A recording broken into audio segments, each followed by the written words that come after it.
নেপালের পর উত্তাল তুরস্কের রাজপথ। এবার প্রেসিডেন্ট রিসেপ তাইয়েপ এরদোয়ানের পদত্যাগের দাবিতে রাজধানী আঙ্কারায় বিক্ষোভ করেছে হাজারো মানুষ। রোববার দেশটির প্রধান বিরোধী দল রিপাবলিকান পিপলস পার্টি সিএইচপির ডাকে এই বিশাল সমাবেশ অনুষ্ঠিত হয়। বিক্ষোভের মূল ইস্যু ছিল সিএইচপির শীর্ষ নেতাদের বিরুদ্ধে চলমান মামলাগুলো এবং দলটির জনপ্রিয় নেতা ও ইস্তাম্বুলের মেয়র এক্রেম ইমামোগলুর গ্রেপ্তার।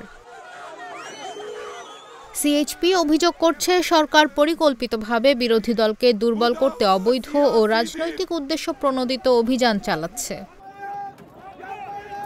সমাবেশে সিএইচপি নেতা ওজগুর ওজেল বলেন, এই মামলাগুলো রাজনৈতিক, আমাদের নেতারা নির্দোষ। এটি একটি নীরব অভ্যুত্থান গণতন্ত্রের বিরুদ্ধে, ভবিষ্যতের নেতৃত্বের বিরুদ্ধে।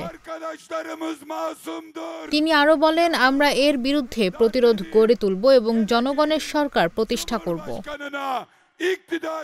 এ সময় ওজেল আগাম নির্বাচনের দাবিও জানান।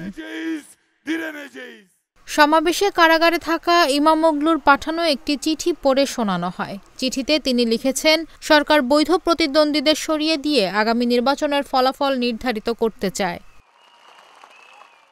তিনি আরও বলেন, এই দেশে আমির যুগ শেষ হবে, আমরার যুগ শুরু হবে।